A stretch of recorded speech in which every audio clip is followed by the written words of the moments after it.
കണ്ടവരെല്ലാം പറയണം അത് പുഴുവാണ്. ഇവർക്ക് രണ്ടുപേർക്കും അതെന്താ പുഴുവായിട്ട് തോന്നാത്തത് നമുക്കറിയില്ല.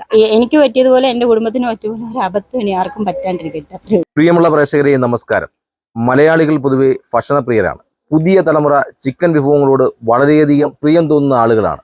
ആ കാലഘട്ടത്തിലാണ് ലോകത്തിലെ വിവിധങ്ങളായ വലിയ ബ്രാൻഡുകൾ കേരളത്തിൽ പ്രവർത്തനം ആരംഭിച്ചത്. അതോടൊപ്പം തന്നെ പ്രാദേശികമായ നിരവധി ചിക്കൻ വിഭവങ്ങളുടെ കടകളും കേരളത്തിൻ്റെ എല്ലാ മേഖലകളിലും പ്രവർത്തനം ആരംഭിച്ചിട്ടുണ്ട്.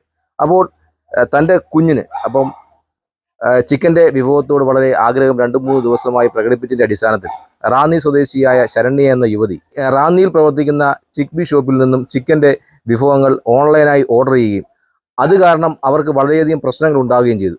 എന്താണ് ഈ വിഷയവുമായി ബന്ധപ്പെട്ട് ശരണ്യയ്ക്കും ശരണ്യ അനിയത്തിക്കും പറയാനുള്ളത് നമുക്ക് ചോദിച്ചറിയാവുന്നതാണ്.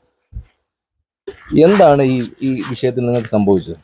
2-3 ദിവസമായിട്ട് എൻ്റെ കുഞ്ഞ് ചിക്കൻ വേണമെന്നും പറഞ്ഞുകൊണ്ട് കുറച്ച് ദിവസമായിട്ട് നല്ല വഴക്കായിരുന്നു. അപ്പോൾ ഇന്നലെ എൻ്റെ കയ്യിൽ പൈസ ഇല്ലാത്തതിൻ്റെ ഇതിൽ ഞാൻ 2 പേരോട് കടമായിട്ട് വാങ്ങിയിട്ട് ഇവിടെ ഇവരുടെ ഷോപ്പിൽ നിന്ന് ചിക്കൻ്റെ ഐറ്റം ഓർഡർ ചെയ്തിരുന്നു. ഓർഡർ ചെയ്തത് ഒരു 12 പീസിൻ്റെ ചിക്കനാണ് ഓർഡർ ചെയ്തത്. നമുക്ക് ഹോം ഡെലിവറി ആയിരുന്നു. ഒരു 7-7:15 ആയപ്പോഴത്തേക്ക് സംഭവം വന്നു. TV കണ്ടുകൊണ്ടിരിക്കുന്ന കൂട്ടത്തിൽ ഞാനും എൻ്റെ മോനും കഴിച്ചു. അവളുടെ കുട്ടിക്ക് വാരി കൊടുക്കുന്ന കൂട്ടത്തിൽ ആ ചിക്കൻ്റെ പീസിനകത്തുനിന്ന് നമുക്കൊരു പുഴുവിനെ കിട്ടി. നമ്മളതിൻ്റെ ഫോട്ടോയും വീഡിയോയും എടുത്തിട്ട് കടയുടെ ഓണറെ വിളിച്ച് കാര്യം പറഞ്ഞപ്പം ആദ്യം അവർ നല്ല മാന്യമായിട്ട് സംസാരിച്ച് നമ്മൾ ഷോപ്പിലൊന്ന് വിളിച്ച് അന്വേഷിക്കട്ടെ എന്ന് പറഞ്ഞ് പോയി. അത് കഴിഞ്ഞിട്ട് നമ്മളെ വിളിച്ചിട്ട് നമ്മുടെ വീട്ടിൽ വൃത്തിയില്ലാത്ത പാത്രത്തിൽ, പുഴുവുള്ള പാത്രത്തിൽ കുട്ടികൾക്ക് വിളമ്പേൻ്റെ ഇതിലാണ് ചിക്കനകത്ത് പുഴുവിനെ കണ്ടത് എന്ന് നമ്മളുടെ മേലെ ആരോപിക്കുകയും നമ്മൾ ആ ചിക്കനും കൊണ്ട് രാത്രി തന്നെ ഒരു 8-8:15 ആയപ്പോഴത്തേക്ക് നമ്മൾ ഷോപ്പിലോട്ട് പോവുകയും ചെയ്തു. അവിടെ ചെന്നിട്ട് പോകുന്ന വഴിയിൽ ആ പുള്ളി നമുക്ക് കോണ്ടാക്ട് ചെയ്തിരുന്നു. എൻ്റെ അനിയത്തിയാണ് സംസാരിച്ചത്. അപ്പോൾ എൻ്റെ അനിയത്തിയുടെ അടുത്ത് ഫോണിലൂടെ ഭയങ്കര മോശമായിട്ട് തന്നെയാണ് സംസാരിച്ചത്. നമ്മൾ ഷോപ്പിൽ ചെന്നപ്പോഴും അവർ വന്നപ്പോഴും നമ്മളുടെ അടുത്ത് വളരെ മോശമായിട്ടാണ്. എന്നാൽ അവരുടെ ഭാഗത്തുനിന്ന് പറ്റിയൊരു മിസ്റ്റേക്ക് ആണെന്ന് അംഗീകരിക്കാനുള്ളൊരു മനസ്സൊന്നും അവർക്കില്ല. തൊട്ട് അടുത്തിരിക്കുന്ന ഒരു ഗ്രാൻഡ് ബേക്കറി ഉണ്ട്. നമ്മൾ അവിടുന്ന് കാശ് വാങ്ങിയിട്ട് അവരുടെ ഷോപ്പ് അടപ്പിക്കാനായിട്ട് നമ്മൾ മനഃപൂർവ്വം വന്നതാണ് എന്നാണ് അവർ ആരോപിക്കുന്നത്. നമുക്ക് അവിടെ ഒരു ബേക്കറി ഉണ്ടെന്ന് നമ്മൾ അറിയുന്നത് ഇപ്പം അത് കുറച്ചും കണ്ടേ ആയുള്ളൂ എന്ന് നമ്മളവിടെ അറിഞ്ഞത്. നമുക്കറിയില്ല അതിനെപ്പറ്റി. പിന്നീട് അവർ വന്നിട്ട് ആ കടയിൽ ഇരുന്നുകൊണ്ട് നമ്മളുടെ അടുത്ത് ഭയങ്കര മോശമായിട്ട്, കാരണം നമ്മൾ വീട്ടിൽ കൊണ്ടുവന്ന പുഴു, അതായത് വീട്ടിൽ നിന്ന് നമ്മളിട്ട പുഴുവാണ്, ആ ഒരു രീതിയിലുള്ളൊരു സംസാരവും കാര്യങ്ങളും മോശമായിട്ട്. അതിനിടയിൽ എൻ്റെ അനിയത്തിൻ്റെ, ഞാൻ ആ കടയ്ക്കുള്ളിലും കുട്ടി ഇറങ്ങിപ്പോയപ്പോൾ അനിയത്തി കുട്ടിയുടെ പുറകെ ഇറങ്ങിപ്പോയി. അതിൻ്റെ കൂടെ അവൾ ഇറങ്ങിപ്പോയപ്പോൾ എന്നെ ഇറക്കി വിടുന്നില്ല. അവർ പറയുന്നത് നമുക്ക് ലീഗലി മൂവ് ചെയ്യാമെന്ന്. ഞാൻ പറയാം ആയിക്കോട്ടെ, ലീഗലി മൂവ് ചെയ്യുന്നു. ഇവർ വരുന്നത് വരെയൊക്കെ നമ്മളവിടെ നിൽപ്പുണ്ടായിരുന്നു. കാരണം ഇവർ വന്ന് സംസാരിച്ചിട്ട് പോവാം. പക്ഷെ ഇവർക്ക് വന്ന് കയറിയതേ നമ്മളുടെ അടുത്ത് ഇരപ്പിച്ച് സംസാരിച്ചുകൊണ്ടാണ് കയറിയത്. നമ്മൾ എന്തോ തെറ്റ് ചെയ്തു എന്നുള്ള രീതിയിൽ ഒരു കോംപ്രമൈസ് ഉള്ള സംസാരം. ഓണറും ഷിജുവിന്റെ വൈഫ്, അവരുടെ പേര് നമുക്കറിയത്തില്ല, അവർ രണ്ടുപേരും വന്ന് കയറിയത് എന്താ നിങ്ങൾ ഇവിടെ അങ്ങനെ പുഴുവിനെ ഒന്നും കൊടുക്കത്തില്ല, എടുക്കത്തില്ല, അവർ രാവിലെ കഴിച്ചതാണ്, അങ്ങനെയൊക്കെയുള്ള കുറേ വർത്താനം അങ്ങോട്ടും ഇങ്ങോട്ടും നല്ല രീതിയിൽ സംസാരം ഉണ്ടായിട്ടുണ്ട്, ഇല്ല എന്ന് പറയണില്ല. അത് കഴിഞ്ഞിട്ട് എൻ്റെ അനിയത്തി വെളിയിലായിരുന്നു. അപ്പോൾ പറഞ്ഞു ഇവരോട് സംസാരിച്ചിട്ട് കാര്യമില്ല, നമുക്ക് സ്റ്റേഷനിൽ പോയി പരാതി കൊടുക്കാന്ന് പറഞ്ഞ് അവൾ എന്നെ വിളിച്ചപ്പോൾ ഇവളുടെ കയ്യിൽ കയറി പിടിക്കുകയും ഇങ്ങോട്ട് കയറുക എന്ന് പറഞ്ഞുള്ള രീതിയിൽ അവളുടെ അടുത്ത് മോശമായിട്ട് സംസാരിക്കുകയും ചെയ്തു. പിന്നെ അവളോടാണ് സംസാരിച്ചത്. എന്താണ് മോശമായി എന്ത് പെരുമാറ്റം? ഇവള് എന്റെ കുഞ്ഞിറങ്ങിപ്പോയി, ഇവളകത്ത്. അപ്പൊ അതിനകത്ത് ഓൾമോസ്റ്റ് 3 വേറെ ആണുങ്ങളുണ്ട്. പിന്നെ ഈ മുതലാളിയുണ്ട്, മുതലാളി 2 മക്കള്, പിന്നെ വൈഫ്, പിന്നെ ഇവളും ആ ചേച്ചി മാത്രമുള്ള അവിടെ പെണ്ണായിട്ട്. ഞങ്ങൾ രണ്ടുപേരും ഈ കുഞ്ഞും കൂടാണ് പോകുന്നത്. അപ്പൊ ഇവര് സംസാരിച്ചിട്ട് സെറ്റ് ആവുന്നില്ല എന്ന് പറഞ്ഞപ്പോൾ ഞാൻ പറയുമ്പോൾ നമുക്ക് സ്റ്റേഷനിലോട്ട് പോകാന്ന് പറഞ്ഞ് ഇവളെ വിടാൻ പറഞ്ഞപ്പോൾ ആ ചേച്ചി ഡോറ് ക്ലോസ് ചെയ്തിട്ട് മറ്റേ ലോക്ക് ഇടാൻ തുടങ്ങിയപ്പോൾ ഞാൻ ചോദിച്ചു നിങ്ങൾ എന്തേ കാണിക്കുന്നതെന്ന് ചോദിച്ചു. അപ്പോൾ എന്നോട് ചോദിച്ചു നീ ആരെ ചോദിക്കാം, ഞാൻ പറഞ്ഞത് എൻ്റെ ചേച്ചിയാണെന്ന് പറഞ്ഞു. അപ്പോൾ പുള്ളിക്കാരത്തി എൻ്റെ അടുത്ത് ഭയങ്കരമായിട്ട് ദേഷ്യപ്പെട്ടു. ഞാൻ പറഞ്ഞ ഇറക്കി. അപ്പോൾ പുള്ളിക്കാരനെ വൈഫിനോട് പറഞ്ഞു നീ എന്താ കാണിക്കുന്നതെന്ന് പറഞ്ഞാൽ അവരെ പിടിച്ച് മാറ്റിയിട്ട് എന്നോട് നീ ഇങ്ങോട്ട് കയറടി എന്ന് പറഞ്ഞാൽ കൈയെ കയറി പിടിച്ചു. വെച്ചാൽ നിങ്ങൾ എന്താണ് എൻ്റെ കൈ കയറി പിടിച്ച്? ഷിജു എന്ന് പറയുന്നത് അതിന്റെ ഓണർ എന്നാണ് പറയണത്, നമുക്കറിയില്ല. ഓണർ എന്നും പറഞ്ഞാണ് അവിടെ വന്നതും സംസാരിച്ചതല്ല. ആള് എന്റെ കൈ കയറി പിടിച്ചിട്ട് നിങ്ങൾ ഇങ്ങോട്ട് കയറുന്നു പറഞ്ഞോണ്ട് ഞാൻ ചോദിച്ചു നിങ്ങൾ എന്തിനാ എന്റെ കൈ കയറി പിടിച്ചതെന്ന് വെച്ചപ്പോൾ ഓൾമോസ്റ്റ് അവിടെ ആൾ കൂടി. ഓൾമോസ്റ്റ് ഈ ഞങ്ങളവിടെ നിൽക്കുന്നതും എടുക്കുന്നതൊക്കെ ഇവര് പിന്നെ ഞങ്ങളവിടെ നിൽക്കുന്നതൊക്കെ അവർക്ക് ആരോ വീഡിയോ ഒക്കെ ഇട്ട് കൊടുക്കുന്നുണ്ടായിരുന്നു. ഞങ്ങളവിടെ 2 കസ്റ്റമേഴ്സാണ് അവിടെ വന്നത്.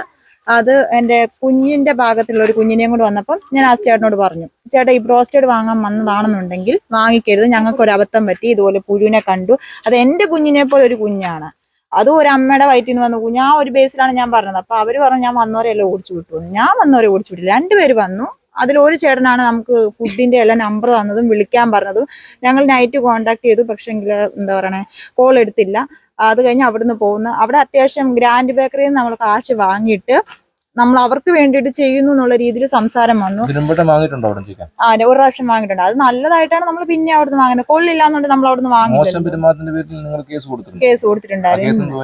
ഇന്ന് ചെന്ന് അത് ഒത്തുതീർത്ത് ഇനി മേലെ അത് തന്നെയല്ല, അവർ ഭീഷണിയും മുഴക്കിയിട്ടുണ്ടായിരുന്നു. ഞങ്ങളുടെ രണ്ടിന്റെ ഫോട്ടോ, എന്റെ കുഞ്ഞിന്റെ, ഞങ്ങളുടെ വണ്ടിയുടെ ഫോട്ടോ, തലപ്പത്തൊക്കെ അവർക്ക് ഭയങ്കര ആളുണ്ട്, ഞങ്ങളെ കാണിച്ചു തരാന്ന് തന്നെയാ പറഞ്ഞേക്കണം. നിങ്ങൾക്ക് ഞങ്ങളുടെ ഷോപ്പ് പൂട്ടിക്കാൻ വന്നു.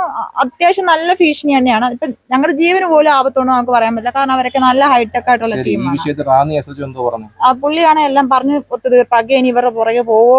ഇന്നിപ്പോ ഞങ്ങൾ സ്റ്റേഷനിൽ ചെന്നപ്പോ മറ്റേ ആളുടെ വൈഫിന്റെ ബ്രദർ എന്ന് പറഞ്ഞാണ് നമ്മളോട് സംസാരിക്കണം. നമുക്ക് അറിയില്ല ബ്രദർ ആണോന്നും, എന്തോ ഒരു പേര് പറഞ്ഞു. ഞാൻ ആ പേര് കറക്റ്റ് ആയിട്ട് ഓർക്കണില്ല. ആള് വന്നിട്ട് ഞങ്ങളോട് പറഞ്ഞു, രാവിലെ തൊട്ട് നിങ്ങളെ പുറകെയാണ്. എന്തിന്?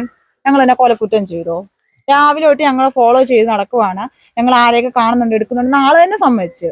എന്നിട്ട് പറഞ്ഞു, എനിക്ക് നാളെ ഈ കട നടത്തിക്കൊണ്ട് പോകാനുള്ളതാണ്, എന്റെ കടയാണ്. പക്ഷെ സ്റ്റേഷനിൽ വന്നതും ഇതെല്ലാം ഷിജു എന്ന് പറഞ്ഞ ആളുടെ വൈഫുമാണ്. പക്ഷെ പുള്ളി ഞങ്ങളോട് പേഴ്സണലായിട്ട് പറഞ്ഞത് ആളുടെ കടയാണ് നമുക്ക് കറക്റ്റ് ആയിട്ട് അറിയാം. ആരോഗ്യവകുപ്പിലെ ഭക്ഷ്യസുരക്ഷാ വിഭാഗത്തിന് പരാതി കൊടുത്തിട്ടുണ്ട്. പഞ്ചായത്തിലെ അവിടെ റാന്നിന്ന് വിളിച്ചു, അതായത് പോലീസ് സ്റ്റേഷനിൽ നിന്ന് വിളിച്ചിട്ടുണ്ടായിരുന്നു. റാന്നി, ഞാൻ പറയാം, റാന്നി ഭക്ഷ്യസുരക്ഷാ കാര്യാലയം, അങ്ങനെയാണ്. അവിടെ തന്നെയാണ് കൊടുത്തിരിക്കുന്നത്. അപ്പൊ അവരെന്തോ പറഞ്ഞു ഈ വിഷയത്തില്? അവര് നമ്മുടെ അടുത്ത് നിന്ന് സാമ്പിളും കാര്യങ്ങളൊക്കെ മേടിച്ചിട്ട് പോയിട്ടുണ്ട്. നമ്മുടെ കയ്യിൽ ഉണ്ടായിരുന്നു, അത് മേടിച്ചിട്ട് പോയിട്ടുണ്ട്. ഇല്ല, നമ്മൾക്ക് സ്റ്റേഷനിൽ തന്നെ ഒരു പരാതി എഴുതി കൊടുക്കുമായിരുന്നു. മറ്റേ അവര് പറഞ്ഞു ഇതിന്റെ പുറകെ ഇനിയും ഒരു കടയൊക്കെ ഓപ്പൺ ചെയ്ത് എല്ലാവരും ആ പരാതി കൊടുത്തതിന്റെ, നമ്മൾ എഴുതി കൊടുത്തതിന്റെ സാർമാരും പിന്നെ പുള്ളി പറഞ്ഞതും നമുക്ക് ഇതിന്റെ പുറകെ പോകണമെന്ന് താല്പര്യമില്ല. ഭക്ഷ്യസുരക്ഷാ ഉദ്യോഗസ്ഥന്മാർ ഈ വിഷയത്തിൽ എന്തോ നിങ്ങളോട് പറഞ്ഞു? അവര് പറഞ്ഞത് നമുക്കത് ടെസ്റ്റ് ചെയ്യണമെന്നുണ്ടെങ്കിൽ നിങ്ങൾ റിട്ടേൺ ഒരു കംപ്ലൈന്റ് തന്നാലേ നമുക്കത് ടെസ്റ്റ് ചെയ്യാൻ പറ്റത്തുള്ളൂ. കൊടുത്തു അത് കൊടുത്തിട്ടുണ്ട്. ഇല്ല, അത് വെച്ചിട്ട് ഞങ്ങള് ആ സംഭവം വീട്ടിൽ ഇവിടുന്ന് കൊണ്ടുപോയിട്ട് അത് വണ്ടിയിൽ തന്നെ വെച്ചേക്കുമായിരുന്നു. അപ്പൊ അവര് പറഞ്ഞു, അങ്ങനെ ഒരു സംഭവം കണ്ടാൽ നിങ്ങൾ ഫ്രീസർ വെക്കണമായിരുന്നു. നമുക്ക് ആ സംഭവം അറിയില്ലായിരുന്നു. നമ്മളത് വണ്ടിയിൽ തന്നെ അവിടെ തന്നെ വെച്ചിട്ടുണ്ട്. ഇന്നലെ ഷോപ്പിൽ കൊണ്ടുപോയ പഠിത്തേക്ക് ആ വണ്ടിയുടെ ഇതിനകത്ത് തന്നെ വെച്ചിട്ടുണ്ടായിരുന്നു. പക്ഷെ അവര് പറയണത് നിങ്ങളത് ഫ്രീസറിൽ വെക്കണമായിരുന്നു. ഇനി ഇതിന് അപ്പൊ ഞാൻ ചോദിച്ചു, എന്താ വേറെ പുഴു ഉണ്ടാവുകയാണെന്നുണ്ടെങ്കിൽ ജീവൻ കാണത്തില്ലേ? ശരി, ഇന്നലെ ഇന്നുകൊണ്ട് ശരി പഴുകത്തില്ല എന്ന് ഞാൻ പറയണില്ല. പഴുകിയിട്ടുണ്ടെങ്കിൽ അത് പുഴു വരും, ഓക്കെ, അത് ജീവനുള്ള പുഴുവായിരിക്കും, അല്ല ചത്ത പുഴുവായിരിക്കത്തില്ലല്ലോ എന്ന് പറഞ്ഞു. അപ്പൊ അവര് പറഞ്ഞു റിട്ടേൺ കംപ്ലൈന്റ് ഇതാ, നമുക്ക് ഞാൻ ഇത് എന്റെ കുട്ടിയും കഴിച്ചിട്ടുണ്ട്. അപ്പൊ അവര് പറഞ്ഞു ഇത് പുഴു അല്ല, ചിക്കൻ പീസ് തന്നെയാണെന്നാണ് ഓണറും വൈഫും തർക്കിച്ചുകൊണ്ടിരിക്കുന്നത്.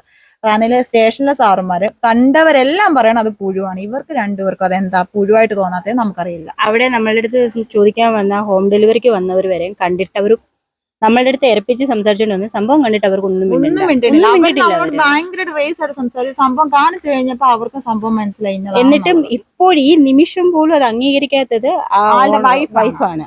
ആ മറ്റേ സാറ് വിളിച്ച് സംസാരിച്ച് ഇതൊക്കെ അതിനെപ്പറ്റിയുള്ള കാര്യങ്ങളൊക്കെ പറഞ്ഞപ്പോ ആളുടെ ഭർത്താവിന് മനസ്സിലായി. പക്ഷെ വൈഫ് എന്താ പറഞ്ഞ ഭയങ്കര ഇതായിട്ടാണ് നമ്മളോട്, പുള്ളിക്കാരിയാണ് ഏറ്റവും കൂടുതൽ നമ്മളടുത്ത് മോശമായിട്ട് പെരുമാറിയിരിക്കുന്നത്. നമുക്ക് അതിന്റെ റീഫണ്ട് നമുക്ക് റാന്നി പോലീസ് സ്റ്റേഷനിൽ വെച്ചിട്ട് അവര് വാങ്ങി തന്നു.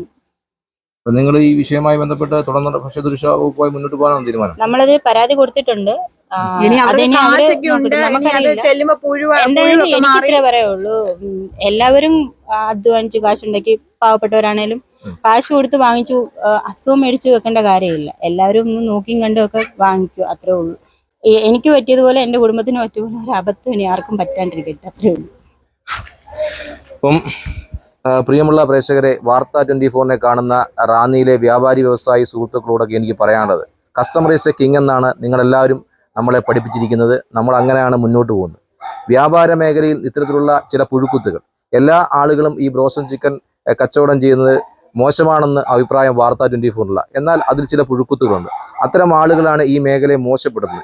ഇത്തരം ആളുകളെ നിയന്ത്രിക്കേണ്ടത് ഇവിടുത്തെ ആരോഗ്യ വകുപ്പിലെ ഉദ്യോഗസ്ഥന്മാരും അതിൻ്റെ കീഴിലുള്ള ഭക്ഷ്യസുരക്ഷാ വിഭാഗവുമാണ്. ആളുകൾക്ക് കൃത്യമായ രീതിയിൽ ഭക്ഷ്യസുരക്ഷ ഉറപ്പാക്കേണ്ട ഉദ്യോഗസ്ഥന്മാർ കൃത്യമായി പരിശോധന നടത്താത്തതാണ് ഇത്തരത്തിലുള്ള ആളുകൾക്ക് വളം വെച്ചു കൊടുക്കുന്നത്. ഇത്തരം ആളുകളെ കൃത്യമായി ഹോട്ടലുകളിലും അതുപോലെ സ്ഥാപനങ്ങളിലും പരിശോധന നടത്തി കൃത്യമായ നടപടികളും പെനാൽറ്റികളും ഈടാക്കിയാൽ ഇത്തരത്തിലുള്ള യാതൊരു വിഷയവും നമ്മുടെ സമൂഹത്തിൽ ഉണ്ടാവത്തില്ല. അവരെ ഭീഷണിപ്പെടുത്തി ഇത്തരത്തിലുള്ള ചില കാര്യങ്ങൾ അതിൻ്റെ ഓണറുമായി പ്രതിപാദിച്ചെന്ന് ഇവർ നമ്മളോട് പറയും. അവർ രണ്ട് പെൺകുട്ടികളാണ്. ഇവരിവിടെ നാളുടെ ഈ റാന്നിയിൽ തന്നെ ജീവിക്കേണ്ടതാണ്.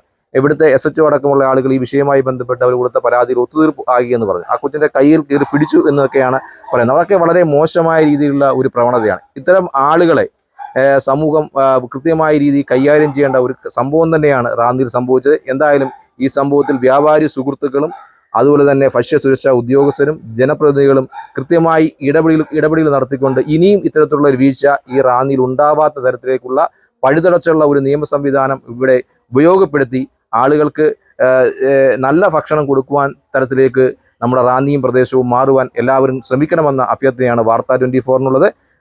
റാന്നിയിൽ നിന്നും ക്യാമറാമാൻ സാദിഖിനൊപ്പം അജിത് പട്ടാഴി, വാർത്ത 24.